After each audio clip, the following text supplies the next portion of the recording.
الحمد للہ وحدہ والصلاة والسلام علی من لا نبی بعدہ اما بعد فاعوذ باللہ من الشیطان الرجیم بسم اللہ الرحمن الرحیم وما آتاکم الرسول فخذوه وما نهاکم عنہ فانتہوا عن ام المؤمنین عائشة الصدیقہ رضی اللہ تعالی عنہا قالت قال رسول اللہ صلی اللہ علیہ وسلم من احدث فی امرنا هذا ما لیس منہ فہو رد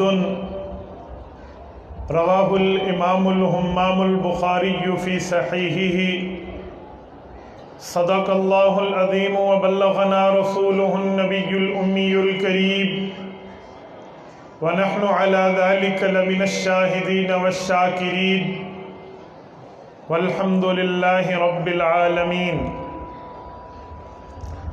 رشتہ نہ ہو قائم جو محمد سے وفا کا صلی اللہ علیہ وسلم، رشتہ نہ ہو قائم جو محمد سے وفا کا، پھر جینا بھی برباد ہے مرنا بھی اکارت۔ معزز دوستو، آج 5 فروری 2021 بروز جمعۃ المبارک ضلع وہاڑی کی اس علاقے جامعہ ابو ہریرہ میلسی میں آپ کی خدمت میں چند معروضات پیش کرنے کا موقع مل رہا ہے۔ آپ توجہ میری طرف رکھنا، میری آنکھوں میں آنکھیں ڈال کر بات سننا، تو انشاءاللہ میں نے آپ کا وقت ضائع نہیں ہونے دینا۔ معزز دوستو، ہم دنیا میں اسی لیے آئے ہیں تاکہ ہم اچھے اعمال کر کے اللہ کے ہاں واپس تشریف لے جائیں۔ قرآن کریم پارہ نمبر 29 سورۃ الملک، رب العزت فرماتے ہیں میں نے زندگی اور موت کو پیدا اسی لیے کیا ہے تاکہ لوگ اچھے اعمال کو ظاہر کریں۔ الذی خلق الموت والحیات لیبلوکم ایکم احسن عملا۔ مفتی اعظم پاکستان مولانا مفتی محمد شفیع عثمانی رحمہ اللہ الاحسن کی تفسیر میں ایک جملہ فرماتے ہیں، فرمایا ایک احسن ہے ایک اکثر ہے۔ اکثر کہتے ہیں چیز کی میجارٹی کو، زیادہ ہونے کو، اور احسن کہتے ہیں اگرچہ تھوڑا ہو لیکن بات وزن میں ہو، حسن میں ہو، طریقے اور سلیقے سے ہو۔ تو کہا جب اعمال کی باری آئی تو رب العزت نے یوں نہیں فرمایا لِيَبْلُوَكُمْ أَيُّكُمْ أَكْثَرُ عَمَلًا، یوں نہیں بلکہ یوں فرمایا لِيَبْلُوَكُمْ أَيُّكُمْ أَحْسَنُ عَمَلًا۔ تمہاری پیدائش و وفات کا مقصد زیادہ اعمال نہیں لیکن اچھے اعمال ہیں۔ اللہ نے کثرت نہیں حسن کی بات کی ہے۔ کثرت چیز کے زیادہ ہونے کو کہتے ہیں، حسن چیز کی خوبصورتی پیداری کو کہتے ہیں۔ آخر وہ اعمال میں حسن آئے تو ہمارے لیے نجات ہے۔ اعمال میں کثرت ہو لیکن حسن نہ ہو، اچھائی اور خوبصورتی نہ ہو تو وہ اللہ کے ہاں مقبول نہیں، مردود ہیں۔ اسی بات کو مزید فرماتے ہوئے رب العزت نے سورۃ حشر کی آیت نمبر 7 میں یوں اعلان فرمایا وَمَا آتَاكُمُ الرَّسُولُ فَخُذُوهُ وَمَا نَهَاكُمْ عَنْهُ فَانْتَهُوا۔ لوگو حسن عمل تم یوں پیدا کر سکتے ہو کہ تم میری مخلوق تو ہو، خالق تک پہنچ تمہارے بس کی بات نہیں ہے۔ مخلوق نہ خالق کو دیکھ سکتی ہے، نہ مخلوق خالق کی بات کو ڈائریکٹ سن سکتی ہے، تو اس کے لیے واسطہ نبوت ہوتا ہے۔ جو نبی کا واسطہ ہے وہ خالق کے علم کو مخلوق تک پہنچانے کا ذریعہ ہے، خالق کے اوامر و نواہی کو مخلوق تک پہنچانے کا ذریعہ اور واسطہ ہے۔ گویا نبوت وہ پل ہے جو مخلوق کو خالق سے، مملوک کو مالک سے ملاتی ہے۔ تو اللہ نے فرمایا وہ ذریعہ تمہارے اندر موجود ہے۔ وَمَا آتَاكُمُ الرَّسُولُ فَخُذُوهُ۔ رسول اللہ صلی اللہ علیہ وسلم کی ذات عالیہ دین کے بارے میں جو حکم فرما دیں اسے آرڈر اور لوہے کا گارڈر سمجھ کے عمل کرنا۔ وَمَا نَهَاكُمْ عَنْهُ فَانْتَهُوا۔ جس چیز سے روک دیں اس سے رک جانا۔ گویا حسن عمل یہ ہے طریقہ پیغمبری ہونا چاہیے، راستہ محمدی ہونا چاہیے، حکم رسالت ہونا چاہیے، مزاج پیغمبری ہونا چاہیے۔ اس پہ چل کے بندے کا کثرت عمل بھی حسن عمل میں بدل جائے گا۔ اگر وہ طریقہ نبوی کو چھوڑے گا، راستہ رسالت کو چھوڑے گا، پیغمبر علیہ السلام کے اوامر اور نواہی سے منہ پھیرے گا، وہ کثیر عمل لے کر بھی آئے، اللہ کے ہاں وہ قبول نہیں کیا جائے گا۔ اسی بات کو سمجھاتے ہوئے رسول اللہ نے اپنی احادیث میں واضح بیان فرمایا ہے، کیونکہ قرآن کریم کا اعلان ہے کہ میرے حکم جو ہیں اللہ کا اعلان ہے، میرے احکامات جو ہیں، قرآن کریم کی آیات جو ہیں، اس کی وضاحت رسول اللہ کے ذمے۔ حضور پاک اس قرآن کریم کے مفسر اول ہیں، مبین اول ہیں۔ حضور پاک علیہ السلام نے اس قرآنی علوم کی وضاحت کی ڈیوٹی اپنے ذمے اللہ سے لی ہے۔ خالق جل مجدہ کا اعلان ہے، وَأَنزَلْنَا إِلَيْكَ الذِّكْرَ لِتُبَيِّنَ لِلنَّاسِ مَا نُزِّلَ إِلَيْهِمْ۔ محبوبم قرآن آپ کی طرف اترا ہے، اس قرآن میں کیا ہے، اس کے حکم کیا ہیں، اس کی منہیات کیا ہیں، کس چیز کا کہا گیا ہے، کن چیزوں سے روکا گیا ہے، یہ سمجھانا آپ نے ہے، تشریح آپ نے کرنی ہے، وضاحت آپ نے کرنی ہے، ایکسپلین کر کے امت کو سمجھانا آپ کی ڈیوٹی میں داخل ہے۔ تو رسول اللہ صلی اللہ علیہ وسلم نے اپنی احادیث میں، فرامین میں حضور پاک نے ہمیں سمجھایا، بتایا، سنایا اور صحابہ کے واسطے سے لکھ کر امت کو دے دیا ہے کہ وہ احکامات کیا ہیں، وہ اوامر اور نواہی کا معاملہ کیا ہے۔ ام المؤمنین کی روایت میں نے خطبہ میں آپ کے سامنے پڑھی ہے، صحیحین میں امام مسلم ابن الحجاج القشیری کو دیکھیں، یہ امام محمد ابن اسماعیل البخاری کو دیکھیں، رحمہم اللہ نے یہ روایت صحیح بخاری اور صحیح مسلم میں ذکر فرمائی ہے۔ ام المؤمنین صدیقہ بنت صدیق، رفیقہ حیات پیغمبر، حضرت اماں جان عائشہ صدیقہ رضی اللہ عنہا پیغمبر پاک کا فرمان عالی شان یوں نقل فرماتی ہیں، اللہ کے رسول نے فرمایا، لوگوں میں دین پہ چلنے والا ایک وہ اصول دے رہا ہوں جو قیامت کا سورج تو طلوع ہو سکتا ہے، اس اصول کے میزان پہ اگر آپ پرکھنا چاہیں تو قیامت تک کھرے اور کھوٹے کو آپ پرکھ سکتے ہیں، سچے اور جھوٹے کو آپ دیکھ سکتے ہیں، حق و باطل کی نشاندہی آپ کر سکتے ہیں۔ فرمایا وہ اصول یہ ہے، من احدث فی امرنا ھذا ما لیس منہ فہو رد۔ الحمد کی الف سے والناس کی سین تک جو شریعت اسلامیہ میں نے دی ہے، جو دین میں نے دیا ہے، اسلام میں نے دیا ہے، مذہب میں نے بتایا، سمجھایا، سنایا ہے اور صحابہ کو عمل کرا کے دکھایا ہے، یہ شریعت کی کسوٹی یہ ہے، نہ اس کو بڑھانا تمہارا ایمان کا فریضہ ہے، نہ اس کو گھٹانا تمہارے ایمان کا فریضہ ہے، بلکہ جیسے میں نے بتایا ہے من و عن، اس پر عمل کرو گے، اس پر عمل کراؤ گے۔ جو بندہ دین کی محبت میں اس میں چیزیں بڑھائے گا، دین کا اضافہ کرے گا، یا کوئی بندہ دین کی نفرت میں اس سے چیزیں گھٹائے گا، ما لیس منہ، وہ دین نہیں ہے، فہو رد۔ میں محمد کریم علیہ التحیۃ والتسلیم یہ اعلان کر رہا ہوں، وہ چیز مردود ہوگی، وہ مسئلہ رد ہوگا، وہ عقیدہ منع ہوگا، وہ عمل غلط ہوگا۔ جب یہ مسئلہ آ جائے مفتی اعظم کا، مسئلہ آ جائے رسول اعظم کا، مسئلہ آ جائے پیغمبر اعظم کا، پھر مفتی کا قلم بھی رک جائے گا، محدث کی حدیث بھی رک جائے گی، مفسر کی تفسیر بھی رک جائے گی، فقیہ کی فقاہت کا بھی اینڈ ہو جائے گا، ولی کی ولایت کی بھی اخیر ہو جائے گی۔ وہ سب یہ کہتے نظر آئیں گے، اگر ثابت شدہ ہے تو دین ہے، غیر ثابت شدہ ہے تو بے دینی ہے۔ یہ اصول رسول اللہ نے دیا ہے، یہ کسوٹی اللہ کے رسول نے دی ہے۔ آج لوگ کہتے ہیں ہم حق و باطل میں تمیز کیسے کریں، ہم کھرے اور کھوٹے کو کیسے جانیں، ہم سچے اور جھوٹے کو کیسے پہچانو۔ اوے لوگوں تم اتنے جو ہے نا بے وقوف نہیں ہو، تمہیں 1 نمبر اور 2 نمبر دودھ نظر آتا ہے، 1 نمبر اور 2 نمبر نمک اور مرچیں نظر آتی ہیں، 1 نمبر اور 2 نمبر گھی نظر آتا ہے۔ بازار کی شاپنگ کا آپ کو ایکسپیرینس اور تجربہ ہے، چیزوں کی خرید و فروخت کا، بیع و شراء کے آپ مسائل سے بخوبی آگاہ اور واقف ہیں، تو شریعت میں اتنا بے وقوف بھی نہ بنیے، مسائل میں اتنا دل چھوٹا بھی نہ کیجئے۔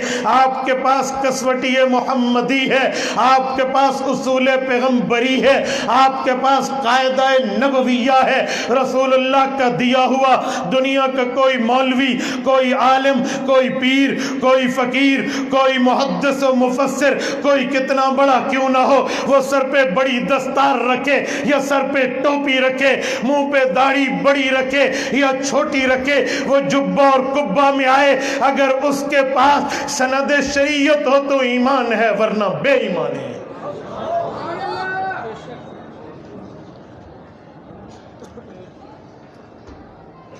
یہ دین لاوارث نہیں ہے، یوں نہیں ہے کہ ایرا غیرہ نتھو خیرہ اٹھ کر اس پہ مسئلہ دے دے، وہ کہے یہ دین ہے، وہ کہے یہ شریعت ہے، وہ کہے یہ مذہب ہے، وہ کہے یہ اسلام و ایمان کا مدار ہے۔ جی نہیں، میرے پاک پیغمبر گئے ہیں، اس امت کو دے کر گئے ہیں جسے اللہ پاک نے سورۃ مائدہ میں یوں فرمایا ہے وَرَضِيتُ لَكُمُ الْإِسْلَامَ دِينًا۔ اے لوگو تم مخلوق ہو، تمہارا خالق اعلان کرتا ہے، اے لوگو تم مملوک ہو، تمہارا مالک اعلان کرتا ہے، اے لوگو تم مرزوق ہو، تمہارا رزاق اعلان کرتا ہے، جسے میں نے پسند کیا ہے، منتخب کیا ہے، سلیکشن کر کے، انتخاب کر کے، چن کے تمہارے حوالے کیا ہے، وہ دین اسلام ہے۔ اسلام ہے سر آنکھوں پہ، بصر و چشم قبول، علی الراس والعین، ہماری گردنیں جھک جائیں گی، آباء و اجداد کی گردنیں جھک جائیں گی، اساتذہ و تلامذہ کی گردنیں جھک جائیں گی، علماء فقہا کی گردنیں جھک جائیں گی۔ ہونا اسلام چاہیے۔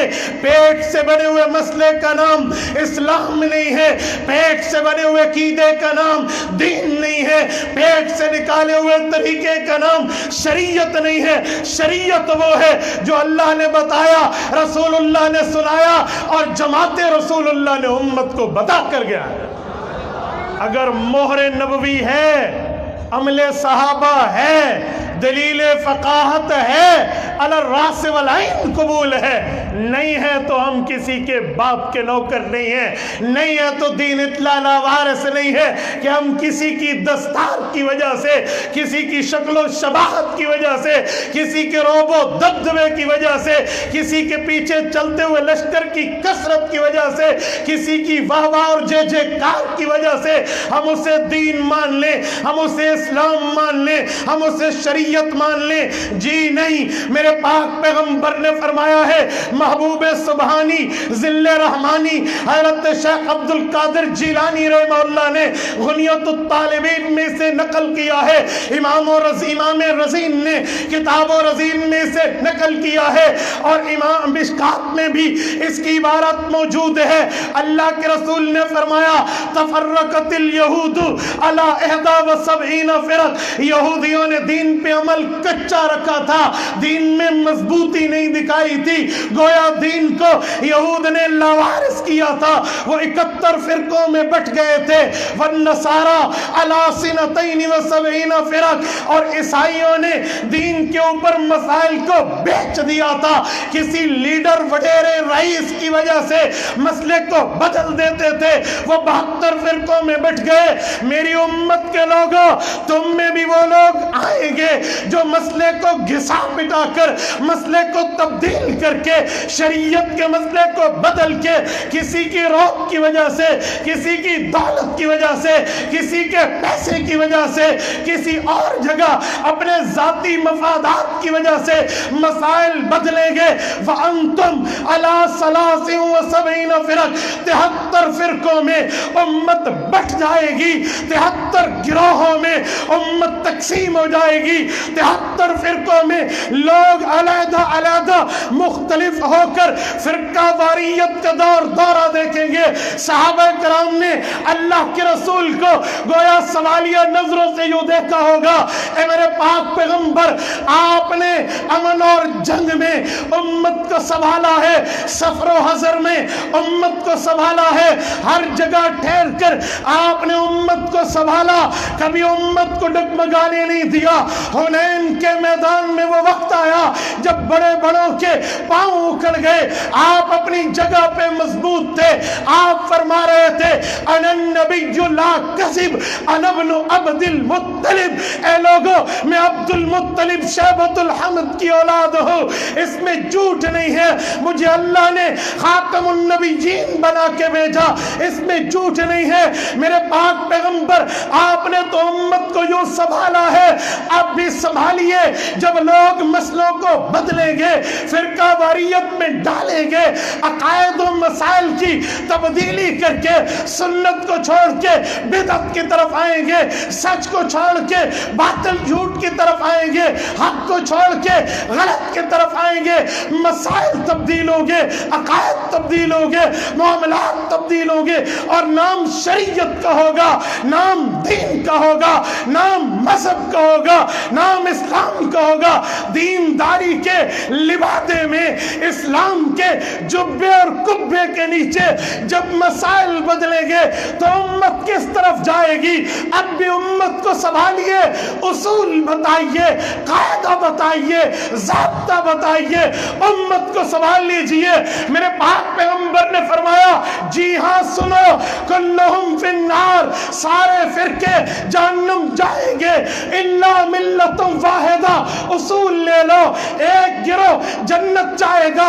من ہی یا رسول اللہ، وہ گروہ کون ہوگا، وہ لوگ کون ہوں گے، وہ طبقہ کون ہوگا؟ فرمایا ما انا علیہ واصحابی، اس طریقے والے کامیاب ہوں گے، اس راستے والے کامران ہوں گے، اس معاملے والے ہمیشہ کے لیے فوز و فلاح پا جائیں گے جو اس طریقے پر چلے گا جس پر میں نے اپنے صحابہ کو چلایا ہے۔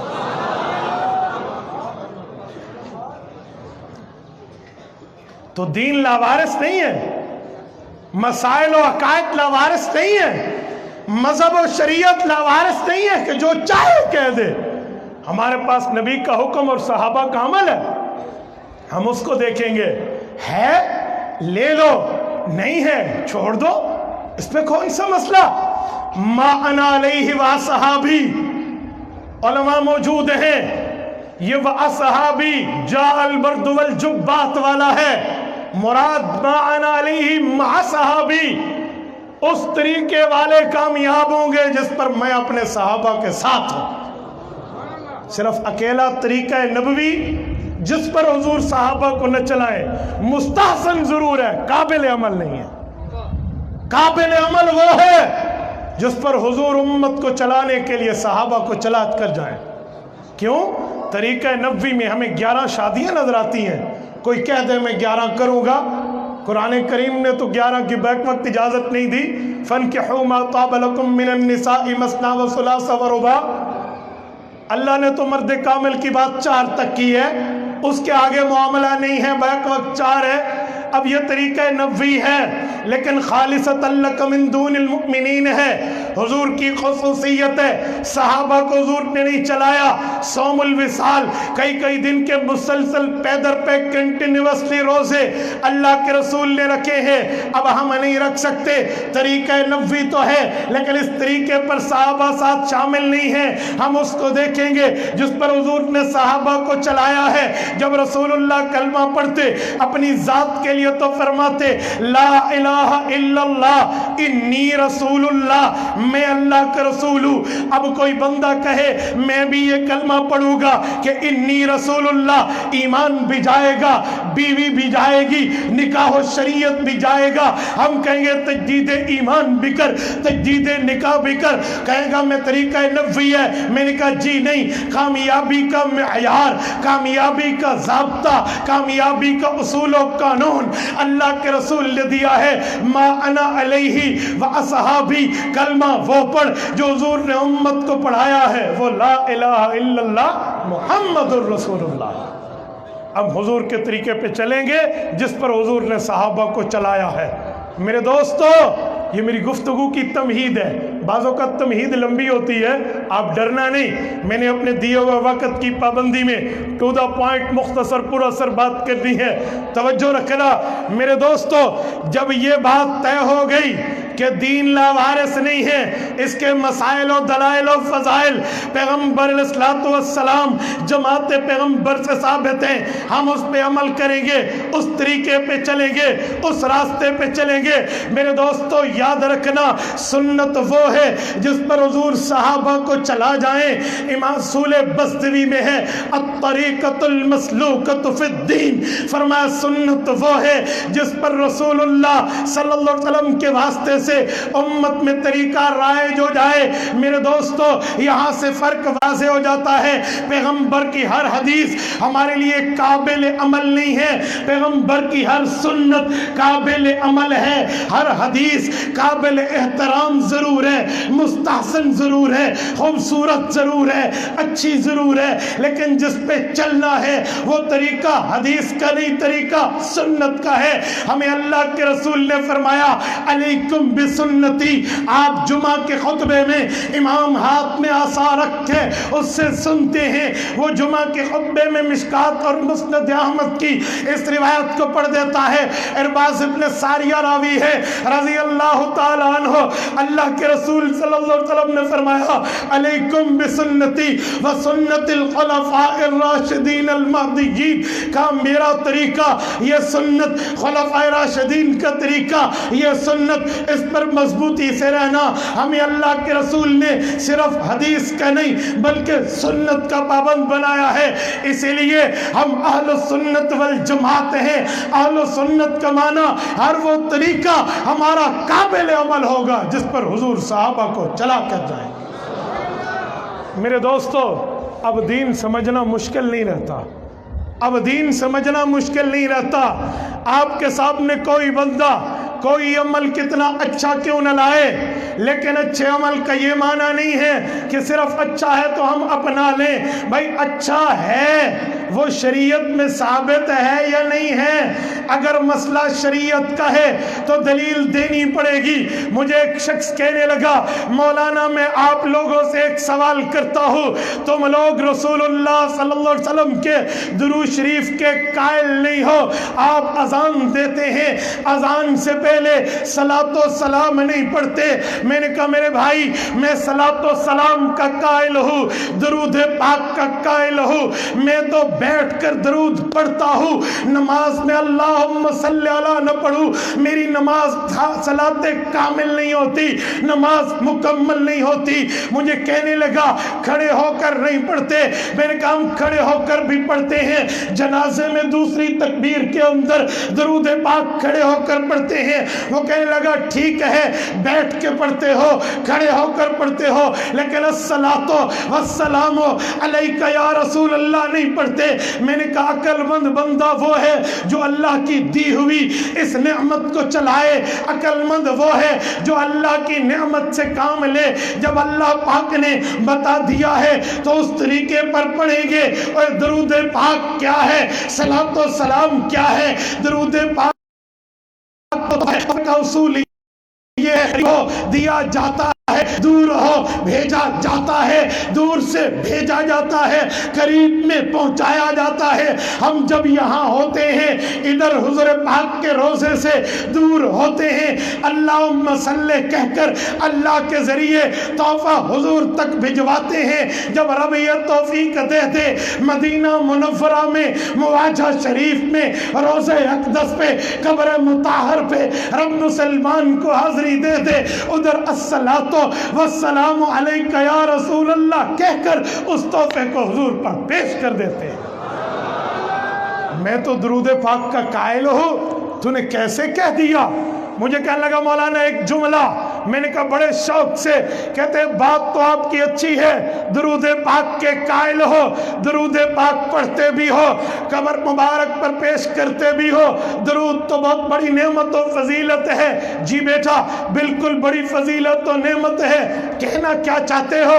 کہنے لگا میری بات کا مطلب یہ ہے اگر اذان کے شروع میں پڑھ بھی لیں تو حرج کیا ہے، تکلیف کیا ہے، آپ کو مسئلہ کیا ہے، ایشو کیوں بناتے ہیں؟ ہم پڑھ لیں، درود بڑی نیکی، درود بڑا اجر، درود بڑا ثواب۔ اللہ پاک نے سورت نمبر 33 سورت احزاب آیت نمبر 56 میں فرمایا ان اللہ وملائکتہ یصلون علی النبی یا ایھا الذین آمنوا صلوا علیہ وسلموا تسلیما۔ رب نے کہہ دیا میں بھی درود پڑھتا ہوں، فرشتے بھی پڑھتے ہیں، ایمان والو تم بھی درود و سلام پڑھو۔ اگر اذان سے پہلے ہم پڑھ لیں تو حرج کیا ہے؟ میں نے کہا میرے بھائی ذرا اسٹاپ ہو جانا، ذرا رک جانا، ایک بات کا جواب تو دے دے، اس بات کا جواب یہ فقیر دے دے گا۔ کہنے لگا سوال کیا ہے؟ میں نے کہا درود پاک نیکی ہے، لیکن بتا اللہ کو سجدہ کرنا کتنی بڑی نیکی، اللہ کو سجدہ کرنا کتنا بڑا اجر، اللہ کو سجدہ ریز ہونا کتنا بڑا ثواب۔ کہنے لگا بڑا ثواب ہے۔ میں نے کہا کوئی ڈیٹیل دے دے، تھوڑی تفصیلات دے دے، تھوڑا بتا دے کتنی بڑی نیکی ہے۔ کہنے لگا بہت بڑی نیکی ہے۔ میں نے کہا تو نہیں بولے گا میں بول لیتا ہوں۔ اللہ نے فرمایا او سجدہ کر حضرت آدم کو، ابا واستکبر وکان من الکافرین۔ رب فرماتے ہیں شیطان انکاری ہوا، کہا نانا میں نہیں کرتا، یہ آدم خاک کی پیدائش، میں جو ہے نا وہ آگ کی پیدائش، انا خیر منہ، میں بہتر، میں افضل، میں نہیں کرتا۔ رب نے کیا کیا؟ اسے راندہ درگاہ کر کے فخرج کہہ دیا، وہ نکل گیا، زمرہ مقربین سے جدا ہو گیا۔ کہتے جی ہاں، میں نے کہا پتہ چلا سجدہ بڑی نیکی، سجدہ بڑا ثواب، سجدہ بڑا اجر، سجدہ بڑی عبادت، جو کرے مقرب، جو نہ کرے دور ہو جائے گا۔ کہتے جی ہاں۔ میں نے کہا میرے بھائی اب بتا صبح کے فرض کتنے؟ کہتے دو۔ میں نے کہا ایک رکعت میں سجدے کتنے؟ کہتے دو۔ میں نے کہا کل ملا کر دو فرضوں کے سجدے کتنے؟ کہتے چار۔ میں نے کہا مسئلہ حل ہو گیا، تو کل سے 5 سجدے کیا کر، 5 سجدے کر لے۔ کہتے کیوں؟ میں نے کہا کیوں بھائی؟ کہتے وہ تو 4 ہیں۔ میں نے کہا 5 ہو جائے گا، حرج کیا ہے، تکلیف کیا ہے، مسئلہ کیا ہے، ایشو کیا بناتا ہے؟ 5 کر لے، بڑا ثواب ہے۔ کہتے نہیں کرنا۔ میں نے کہا خیال کرنا اس نے بھی سجدے سے انکار کیا تھا، ابا واستکبرا، معاملہ الٹ ہو گیا تھا۔ اور میرے بھائی ضمانت ضبط کرا بیٹھے گا، سجدے کا انکار نہ کر۔ کل سے 5 سجدے 2 رکعت میں، 6 سجدے 2 رکعت میں، 7 سجدے کرتا جا۔ کہا جی بڑی نیکی، بڑا اجر، بڑا ثواب، بڑی عبادت۔ کہا جی نہیں کرتا۔ میں نے کہا بول ذرا، جو جواب دے گا وہ اپنے سوال پہ کاپی پیسٹ کر لینا، جو آنسر آئے گا وہ ادھر لگا دینا۔ کہتے جی بات یہ ہے 4 سجدے حضور سے ثابت ہیں، 5واں نہیں ہے، اگرچہ نیکی ہو میں نہیں کرتا۔ میں نے کہا درود پاک بڑی نیکی، بڑا اجر، بڑا ثواب، بڑی عبادت، بڑا رتبہ، بڑا درجہ، بڑا مرتبہ، لیکن اذان سے پہلے حضور نے بلال کو نہیں سکھایا تو امت نہیں پڑھتی۔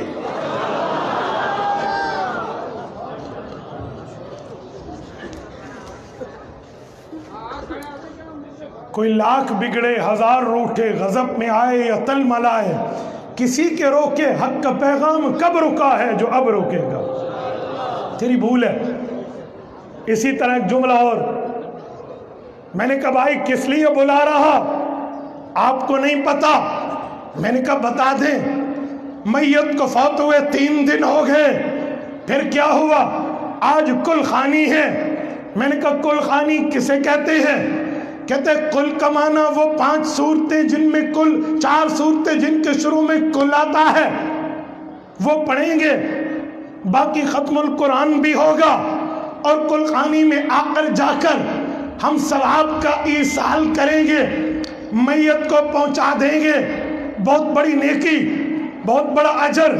میں نے کہا اچھا جو نہ کرے وہ تو ثواب سے محروم، انہوں تے لوڑی کوئی نہیں، اسے تو ضرورت ہی نہیں ہے، ہم قرآن بھیجیں گے، یہ نہیں بھیجتا تو کیا کریں؟ اعتراضات شروع۔ میں نے کہا بھائی ایک بات بتا، یہ کل خانی اللہ کے رسول کی وفات حسرت حیات کے بعد صحابہ نے کی ہے؟ جی نہیں۔ ابو بکر صدیق کے دنیا سے جانے کے بعد ثابت ہے؟ جی نہیں۔ عمر فاروق کے بعد ثابت ہے؟ جی نہیں۔ عثمان ذو النورین کے بعد ثابت ہے؟ جی نہیں۔ سیدنا حیدر کرار کی شہادت کے بعد امام حسن و حسین رضی اللہ عنہما نے کی تھی؟ جی نہیں۔ امام حسن کے جانے کے بعد امام حسین نے کی تھی؟ جی نہیں۔ امام حسین کے جانے کے بعد امام زین العابدین نے کی تھی؟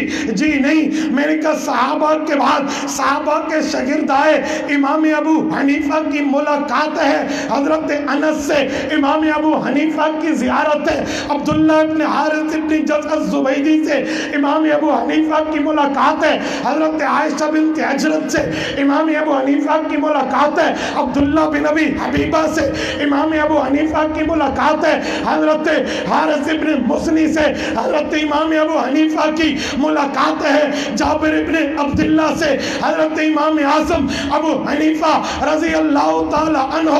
اتنے صحابہ سے ملے ہیں، کسی صحابی کی وفات پہ امام اعظم حضرت ابو حنیفہ نے قربانی کی ہے؟ کہا جی نہیں۔ میں نے کہا ابو حنیفہ کے جانے پہ ان کے سب سے بڑے شاگرد امام زفر بن حذیل نے قربانی کی ہے؟ کہا جی نہیں۔ میں نے کہا زفر بن حذیل کے بعد یعقوب بن ابراہیم قاضی ابو یوسف امت کا چیف جسٹس امام ابو حنیفہ کا دوسرا جانشین بنا ہے، کلخانی کی ہے؟ کہا جی نہیں۔ امام محمد بن حسن شیبانی نے کلخانی کی ہے؟ جی نہیں۔ اچھا آ جاؤ، امت کا دوسرا بڑا امام، امام دار الحجرہ امام مالک ابن انس، جو پیغمبر کی قبر کا پڑوسی، پیغمبر کی قبر کے قریب وفات، جنت البقیع میں قبر، اس بندے کی وفات پہ کلخانی ہے؟ کہا جی نہیں۔ امام مالک کے بعد امت کے تیسرے امام امام محمد بن ادریس الشافعی پہ آ جائے، اس کی ہے؟ کہا جی نہیں۔ امت کے چوتھے امام امام احمد بن محمد بن حنبل شیبانی کی وفات پہ کلخانی ہے؟ کہا جی نہیں ہے۔ میں نے کہا تھوڑا آگے چلیے، حضرت عثمان علی حجویری المعروف داتا گنج بخت رحمہ اللہ، حنفی بزرگ ہیں، آج سے 1000 سال پہلے کے آدمی ہے، ان کی وفات پہ کلخانی کا ثبوت ہے؟ کہا جی نہیں ہے۔ میں نے کہا محبوب سبحانی اللہ رحمانی شیخ عبد القادر جیلانی رحمہ اللہ کی کلخانی ہے؟ کہا جی نہیں ہے۔ تو پھر کتھوں کر لیے تو؟ پھر کہاں سے نکالی؟ کس دلیل پہ لایا؟ یہ شریعت ہوتی تو یہ کرتے، دین ہوتا تو یہ کرتے، اسلام ہوتا تو یہ کرتے، مذہب ہوتا تو یہ کرتے۔ میں نے کہا کس بنیاد پہ؟ پڑھنا تو قرآن ہی ہے۔ میں نے کہا وہاں کرنا تو سجدہ ہی تھا، وہاں کرنا تو سجدہ ہی تھا۔ اس بہانے لوگ اکٹھے ہوتے ہیں، ہم انہیں دین سمجھاتے ہیں۔ میں نے کہا میرے بھائی، پلیتی سے کبھی پاکی نہیں ملتی، غلط راستے کے ذریعے ٹھیک نہیں کیا جا سکتا۔ یاد رکھنا، بدعت بدعت ہے، سنت سنت ہے۔ جب سنت کے مقابلے میں بدعت لاؤ گے، اللہ اس سنت کو اٹھا دیں گے۔ ہم اہل سنت ہیں، ہم اہل بدعت نہیں ہیں۔ تیرے فوائد تیرے مفادات تیری ذات کی حد تک، تیرے معاملات کی حد تک، تیری اوقات کی حد تک، نا یہ دین ہے، دین لاوارث نہیں ہے۔ تو اپنی مرضی سے جو دلیلیں دیتا جا وہ میں مان لوں۔ اور ایک جملہ میں مزید کہتا ہوں،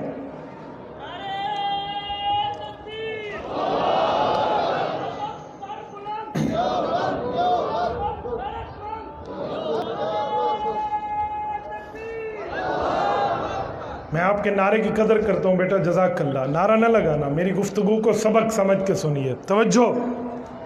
میں آپ کے مذہب کا وکیل ہوں، خطیب نہیں ہوں، وکیل سناٹا چاہتا ہے، توجہ۔ میں نے کہا سنیے، جب مولوی آئیڈیل بنے گا، نمونہ بنے گا، لوگوں کے سامنے رہے گا، پھر جا کر عوام بھی معاملہ لے کر چلے گی۔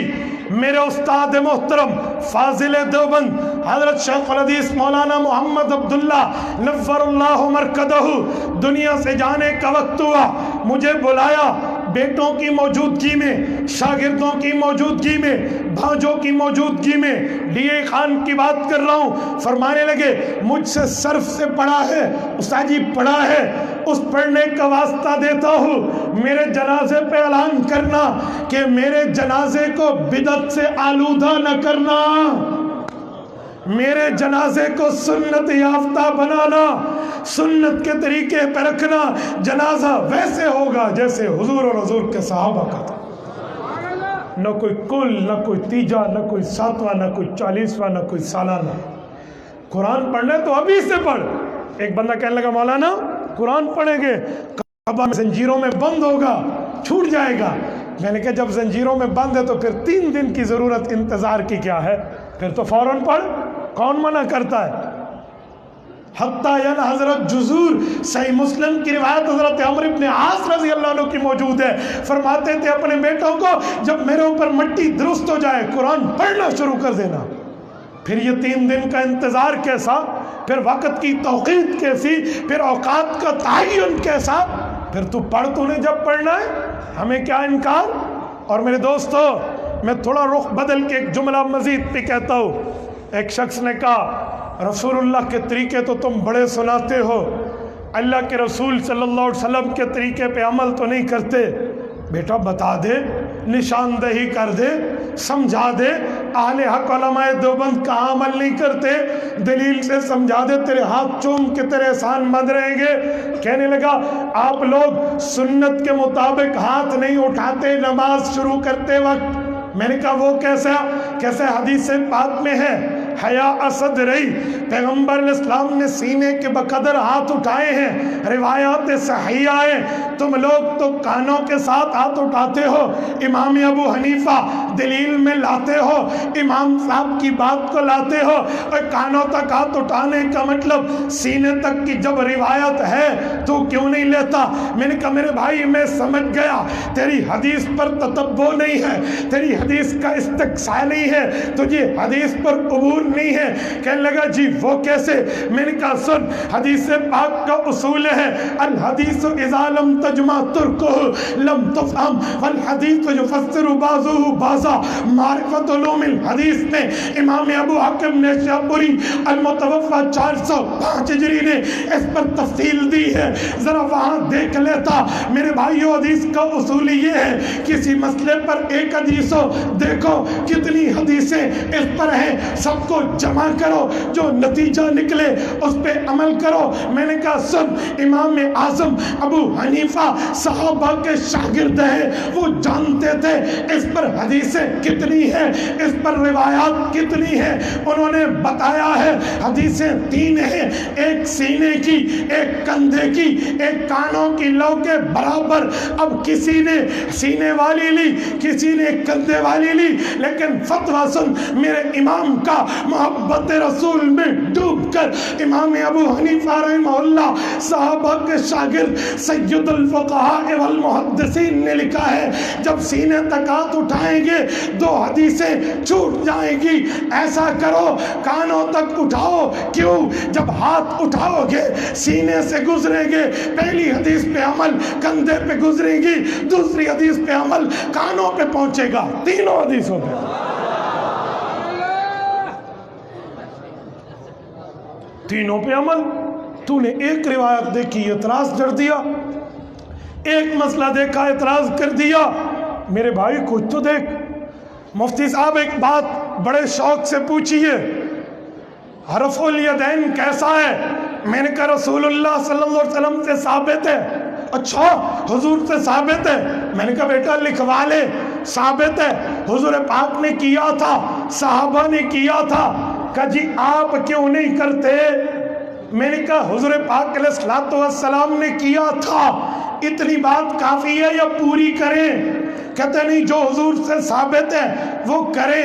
میں نے کہا سجدوں کا رفع یدین کیسا ہے؟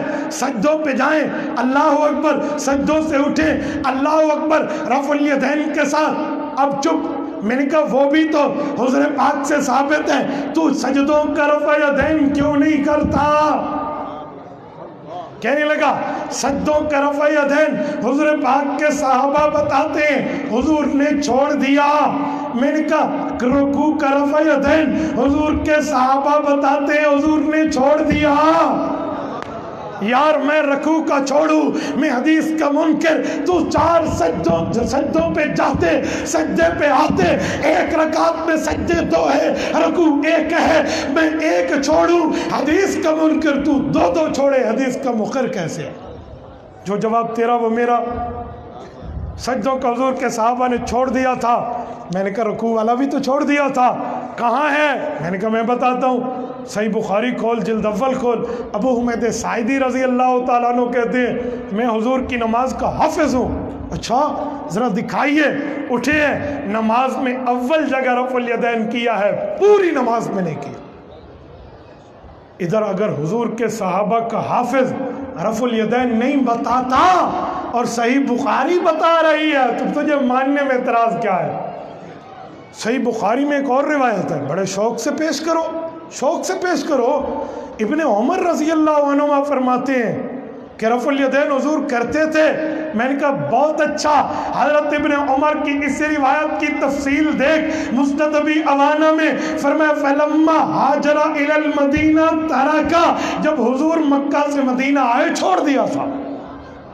ابن عمر پورا مانے, نہیں ابن عمر نعوذ باللہ بخاری میں سچا, مسند ابی عوانہ میں جھوٹا. جی نہیں, الصحابۃ کلہم عدول, پیغمبر کے سب صحابہ سچے, پیغمبر کے سب صحابہ عادل, جو ادھر سچا وہ ادھر سچا. کر رہے ہیں حضور پاک نے کیا تھا پھر چھوڑ دیا, حضور نے چھوڑ دیا تھا, جسے میرا نبی چھوڑ دے ہم اسے کیسا کریں؟